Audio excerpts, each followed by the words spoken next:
Apa yang bisa kalian lihat dan amati pada gambar ini?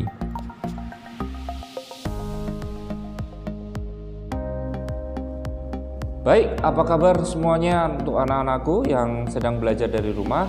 Salam sehat untuk kita semuanya.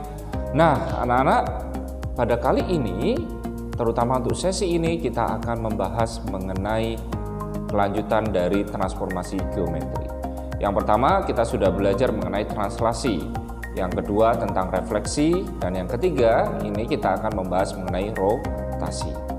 Nah, kalian sudah belajar tentunya apa itu rotasi. Rotasi itu adalah sebuah perputaran. Nah, pada kali ini, pada pembelajaran matematika, kita akan belajar mengenai rotasi. Kata kuncinya yang pertama, kalau kita lihat rotasi, bentuk dan ukuran benda pasti sama. Yang kedua, tolong diperhatikan yang kita akan pelajari di sini perputarannya yaitu sudut 90 derajat, 180 derajat, dan 270 derajat. Ingat, 270 derajat itu sama dengan negatif 90 derajat. Dan yang ketiga, anak-anak tolong diperhatikan ketika berputar 90 derajat, perputarannya berlawanan arah jarum jam. Jika perputarannya negatif 90 derajat, maka searah dengan jarum jam. Nah, mari kita belajar bersama-sama. Belajar matematika itu menyenangkan. Selamat belajar. Baik anak-anak, kita masuk yang bagian yang pertama mengenai rotasi. Di sini ada sebuah contoh rotasi pusat 0,0 dengan sudut putar 90 derajat. Ingat, berlawanan dengan arah jarum jam. Ini ada sebuah contoh, di sini adalah segitiga ABC. Jika dirotasikan 90 derajat, maka bayangannya adalah seperti ini. Anak-anak tolong diperhatikan, kita akan bisa lihat di sini 4,1, maka bayangannya yaitu negatif 1,4. Sedangkan B 2,3, maka bayangannya akan menjadi negatif 3,2. Yang C di situ 7,6, bayangannya yaitu negatif 6,7.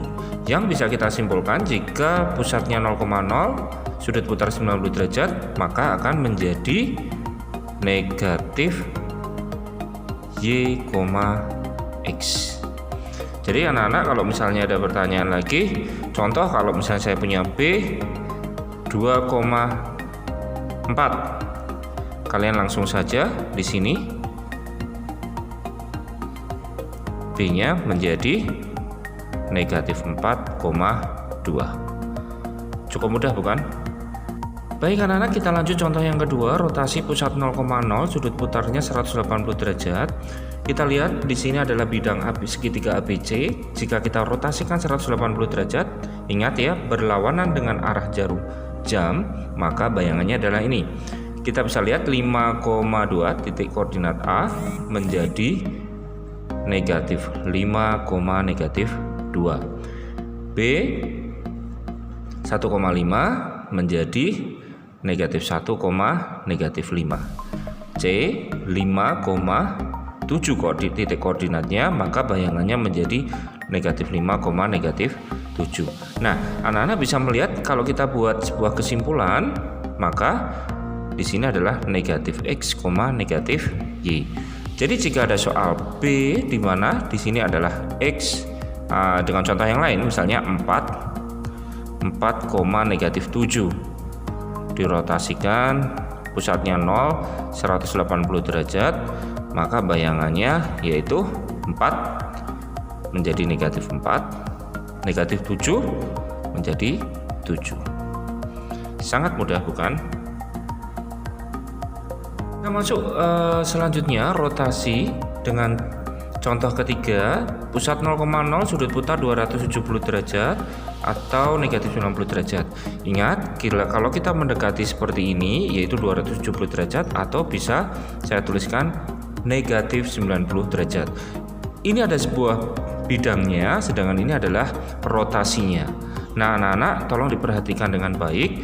Kalau 1,4 maka A-nya akan menjadi bayangannya akan menjadi 4, negatif 1.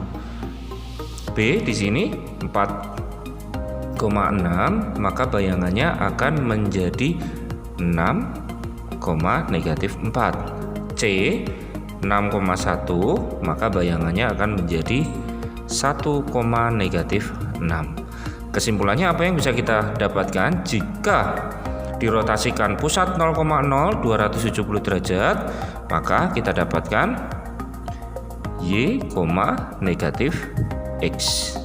Jadi kalau misalnya ada soal lagi, anak-anak tidak usah khawatir ya. Contoh di sini 3,5 dirotasikan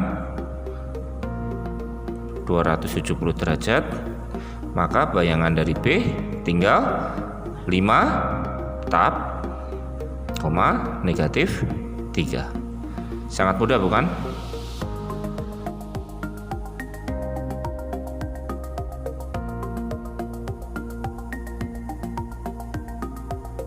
Baik anak-anak, silakan buka GeoGebra kalian.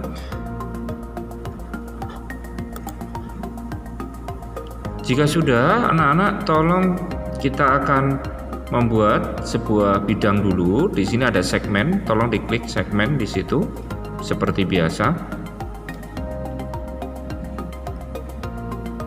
Saya hubungkan titik A, B ke C. Koordinatnya anak-anak bebas ya, pilih menentukan sendiri. Kemudian jika dirotasikan, titiknya di sini bukan 0,0 melainkan titiknya yaitu A, B. Saya tinggal pilih di sini ada poin atau titik. Saya pilih di sini adalah titik 2,1. Jadi di sini tugas kita adalah merotasikan segitiga ABC terhadap titik D.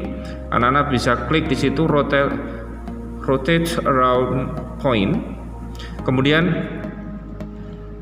jika sudah dipilih itu, anak-anak bisa memblok segitiga ABC. Kemudian anak-anak bisa mengklik atau titik D tersebut. Nah, anak-anak posisikan sudutnya, yaitu yang pertama kita akan rotasikan 90 derajat. Pilih di situ counterclockwise, berlawanan arah jarum jam. Jika sudah, langsung klik OK. Anak-anak bisa mencoba yang lainnya ya. Selamat belajar. Nah, anak-anakku, tadi kita sudah belajar mengenai rotasi. Ada dua hal yang kita pelajari. Yang pertama yaitu ketika pusatnya 0,0 dan yang kedua pusatnya A, B. Itu yang pertama, pusatnya 0,0, ada 3 hal yang kita pelajari, yaitu sebagai berikut.